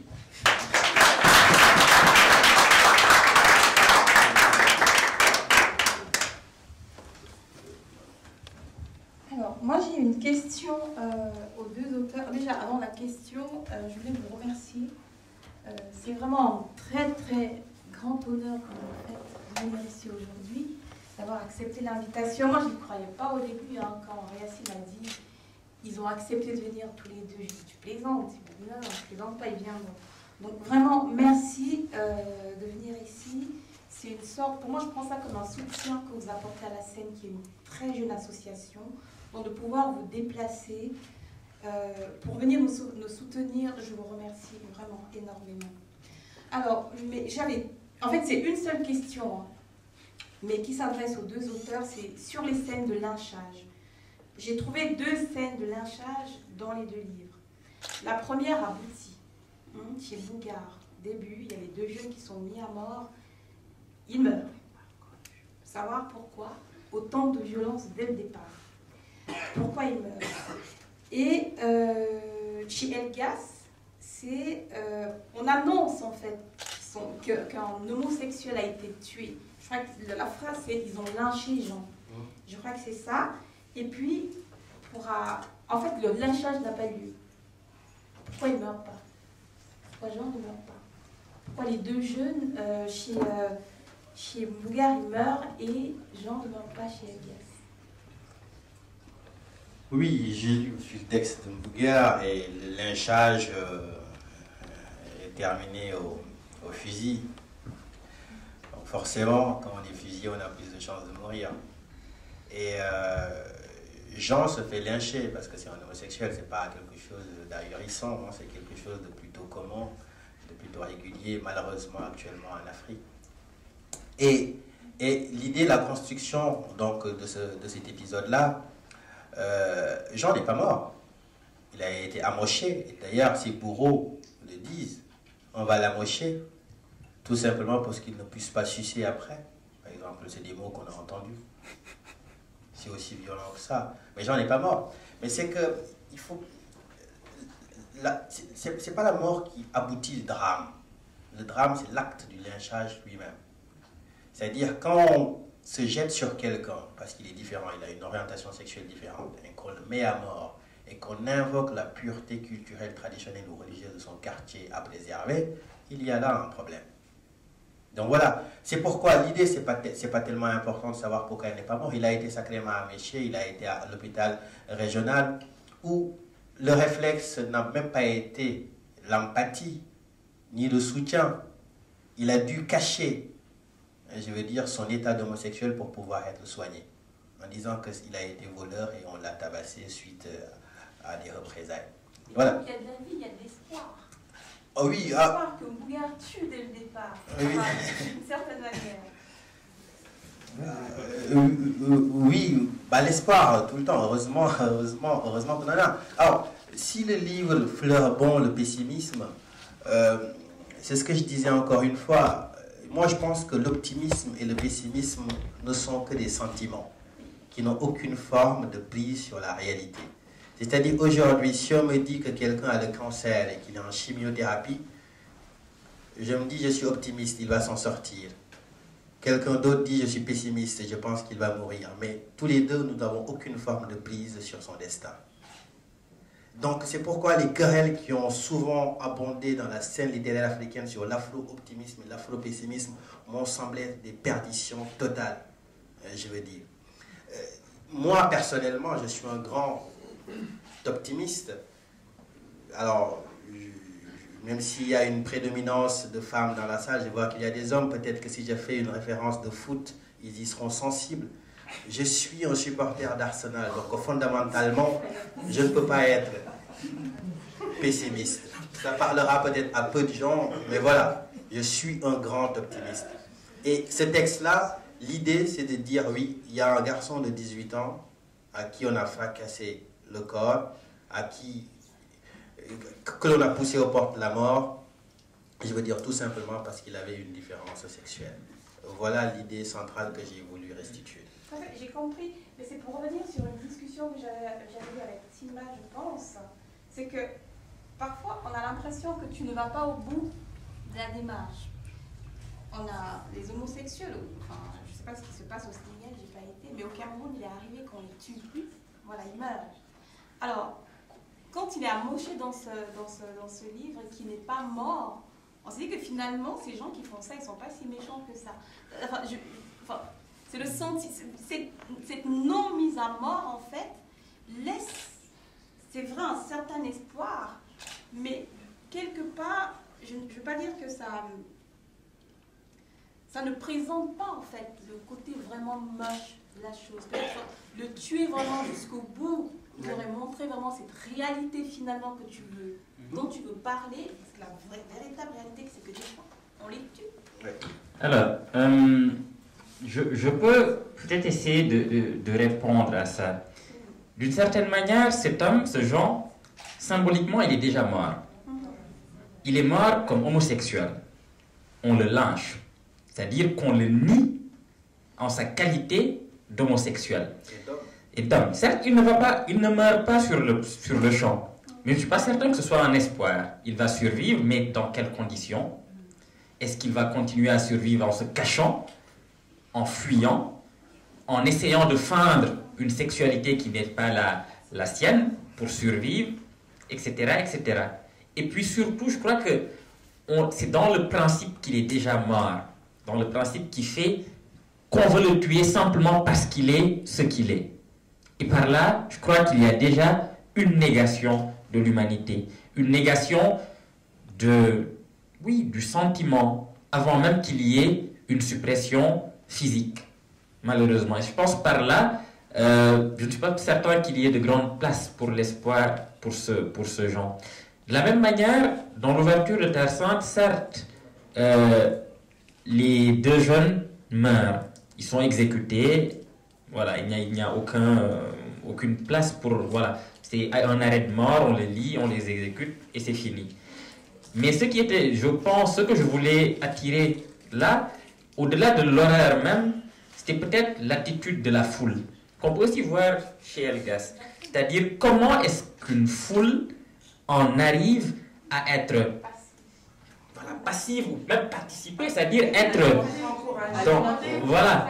Qu'est-ce qui traverse une foule d'individus comme ça pour qu'elle arrive à vouloir la mort ou en tout cas la regarder sans intervenir? À la différence près, j'abonde complètement, à la différence près que la foule chez Terre Sainte est sous la contrainte d'une fraternité islamique, je veux dire, qui la contraint et qui la soumet. Est-ce que si, dans des conditions, je veux dire, normales, je veux dire, à Calep, on avait fusillé des gens tout simplement parce qu'ils étaient en train de forniquer, je pense qu'il y aurait peut-être eu un peu de réprobation au niveau quoi? À fornication, oui, oui, faire non mais totalement, je suis honteux de reprendre à mon compte ce vocabulaire. Oui, non mais c'est tout à fait ça. Donc voilà, c'est à la différence près. Alors qu'il y avait là l'assentiment quand même dans le lynchage de gens, et voire même une jubilation de gens qui pensaient là être en train de préserver leur culture des immondices de la dépravation. Donc voilà. Alors, je sais que le débat est très passionnant, mais je vais passer le micro pour la dernière question. Bonsoir. Voilà, il y a un temps de dédicace et vous pourrez poser vos questions pendant. Alors, bonsoir. J'aimerais revenir notamment sur le terme de la culture. Tout à l'heure, vous avez dit justement si notre culture... Si on ne veut pas rencontrer d'autres cultures, c'est parce qu'on a peur ou on n'a pas confiance. J'aimerais vous dire quelque chose. Je pense quand même qu'en 600 ans, notre civilisation, notre culture a forcément évolué. De manière bonne ou mauvaise, j'en sais rien, mais elle a forcément évolué. Une culture évolue en fonction du paradigme d'un peuple et non en fonction du paradigme des autres. Là-dessus, il faut qu'on soit clair. Donc, venez nous dire, ah oui, c'est parce que vous avez peur de rencontrer d'autres personnes, parce que vous avez peur de votre culture à faire. Non, toute culture, évidemment, est appelée à évoluer, est appelée à changer. Mais il faudrait qu'on note quand même quelque chose lorsqu'on parle de tradition et de culture. Je nous rappelle à nous tous, nous le savons tous, que notre culture a rencontré ce qu'on appelait avant la religion qui faisait partie à part entière de la culture occidentale. Même si aujourd'hui, ils essayent de combattre, ils ont combattu l'Église déjà, et ils essayent de combattre le créationnisme et tout ce qu'on veut. Mais notre culture, justement, a rencontré la religion, et c'est pour cela qu'elle est travestie, justement, avec des choses comme la femme qui passe d'un homme à l'autre. Parce qu'il ne faut pas oublier que la plupart ce qu'on appelle aujourd'hui des pays, ce n'était pas des pays, des royaumes en Afrique, pratiquaient le matriarcat. La femme avait le choix, la femme décidait quand on venait dans sa case, la femme décidait quand elle voulait faire des enfants, et même la femme, si on part sur le corps de tout ce qui est patriarcat, la femme faisait partie des... Aujourd'hui, comme dans mon pays, le Cameroun, il y a ce qu'on appelle les prêtresses. Donc si on regarde les villages, comment ça fonctionne, la femme est respectée dans toute sa splendeur. Alors, c'est nous qui sommes travestis avec la culture des autres, parce que c'est l'autre qui est beau. C'est toujours bien chez l'autre. Ce qui m'amène à dire ceci. Vous avez dit tout à l'heure, on ne doit pas dire l'Afrique elle est belle. On ne peut pas aimer. Justement, c'est ce qui nous manque. Donc, quand vous refusez, bon, je vous laisse, vous pas dire n'importe quoi. Non, j'ai pas dit ça. Non, j'adhère à votre propos sur plein de points. Sur la question du lignage matrilinéaire et du matriarcat, moi, il se trouve que je travaille par ailleurs sur ça. Donc, par exemple, dans la culture de mon ami Mouguiar, chez les CRR, je veux dire, le matriarcat, c'est très, très important. C'était même d'autant plus important que pour la transmission du pouvoir du roi, on ne faisait pas confiance aux hommes, qui ne sont jamais des géniteurs évidents, on faisait confiance aux femmes. Donc voilà, donc ça c'est très très important et ça je suis complètement d'accord avec vous. Mais mettez-le en parallèle avec la situation des femmes.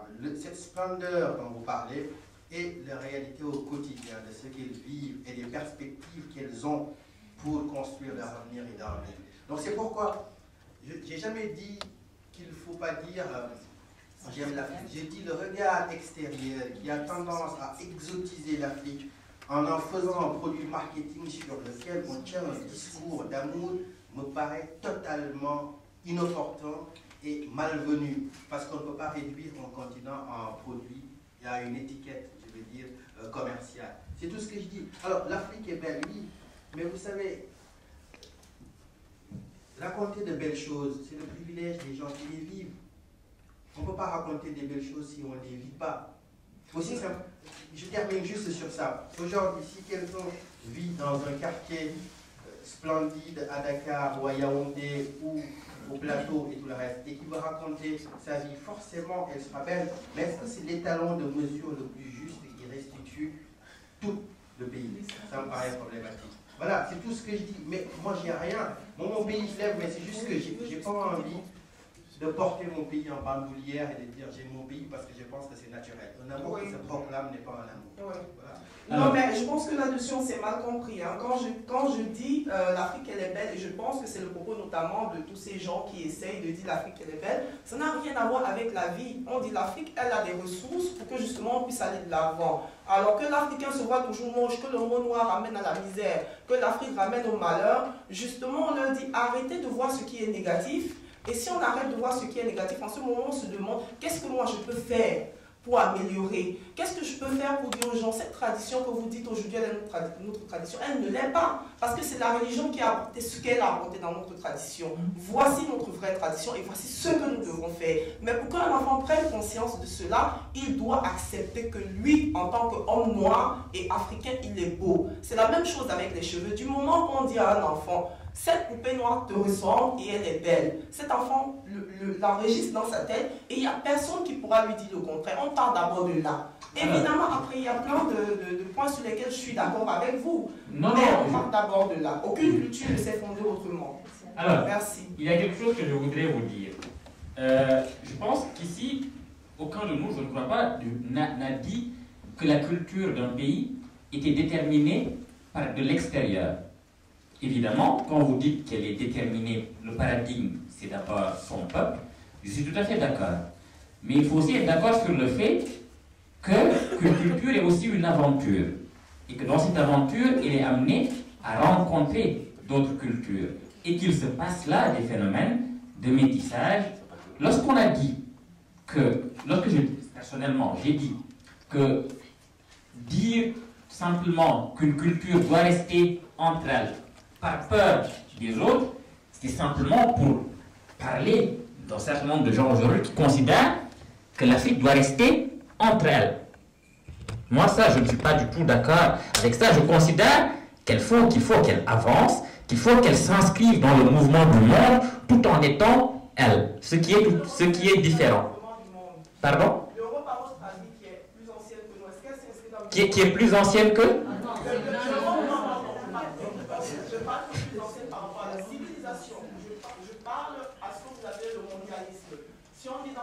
Le mondialisme. Non, est-ce qu'on peut, je veux dire, on est en train de parler de l'Afrique.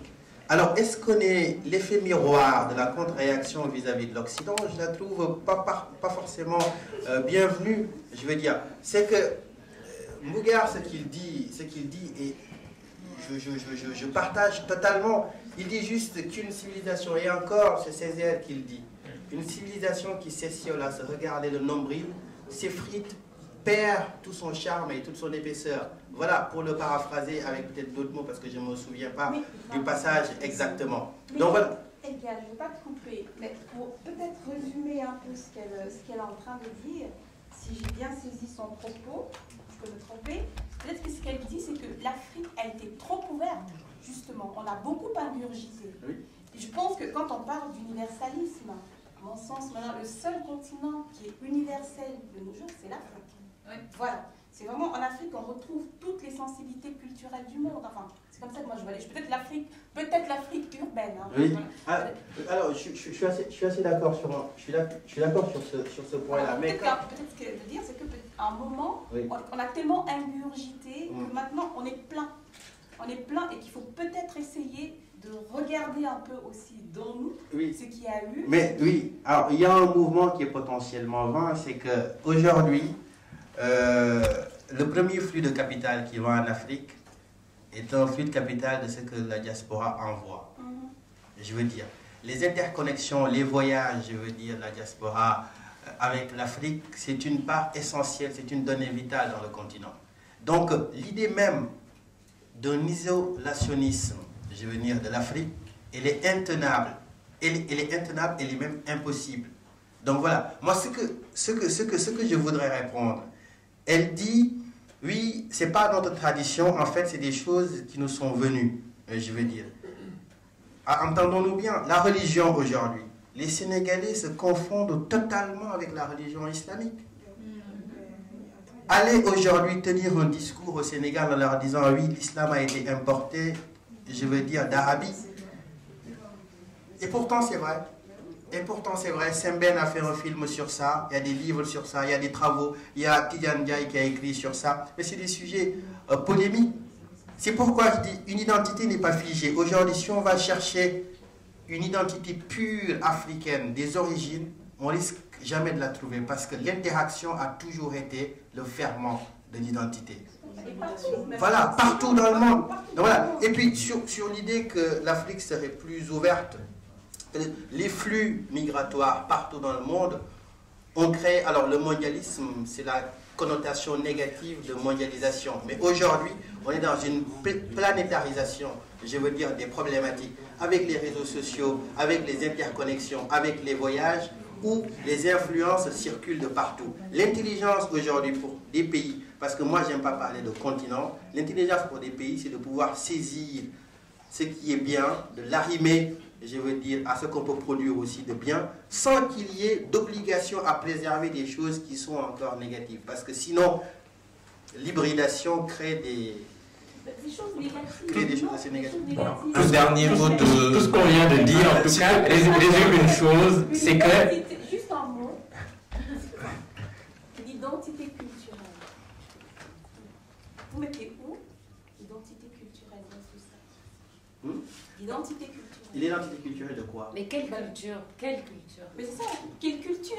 Parce qu'il n'y a pas une culture de l'Afrique. Excusez-moi. Il y a plusieurs de l'Afrique. Alors, on a vraiment avec il faut simplement, en tout cas, tout ce qu'on vient de dire là me rappelle, me conforte dans une idée qui est là depuis extrêmement longtemps, c'est que tous les débats aujourd'hui sur les pays africains tournent finalement autour d'une seule question, c'est-à-dire comment gérer la tension entre le singulier et l'universel. Parce que ce sont deux tensions vers lesquelles on tend, évidemment, on veut tendre. On veut évidemment être soi, mais aussi être universel au sens où l'on est soi comme homme singulier. Voilà.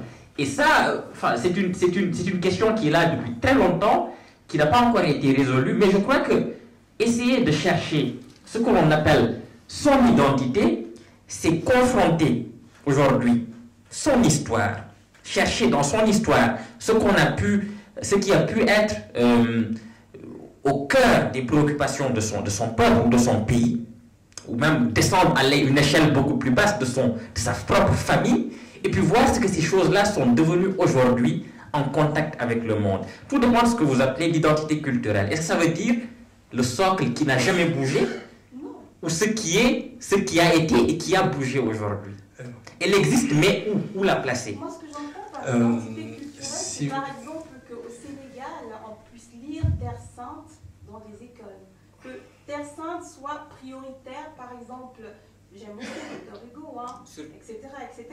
Mais que ce que vous avez écrit, ou bien ce que on parlait tout à l'heure de Boris Boubacar Diop, pardon, que ce soit prioritaire à ce que Victor Hugo a écrit. Parce que c'est l'inverse qui se passe aujourd'hui. C'est l'inverse qui se passe aujourd'hui en Afrique. Les enfants connaissent beaucoup plus Victor Hugo que Terre Sainte, ou bien que, je ne sais pas, Mongo Betty. C'est pareil de Mongo Betty au Cameroun, non? Personne ne le connaît.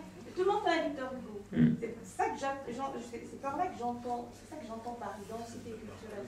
Ok. Non, ça on va être obligé de stopper l'échange.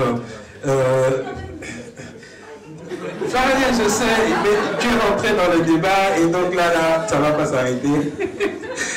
Je pense aussi que le débat, la question qui se pose aussi, c'est la question de la relecture de la culture. Et ça, c'est un problème que Chinua Achebe a lancé dans le roman peut-être le plus important que la littérature africaine a produit jusqu'à présent.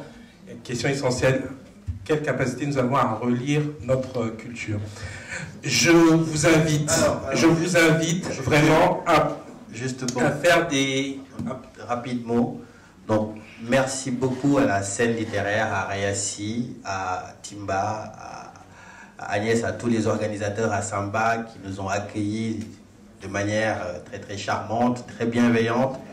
Et puis on sera toujours là pour donner un coup de main en tout cas à votre initiative que je trouve particulièrement bienvenue. Merci. Merci beaucoup.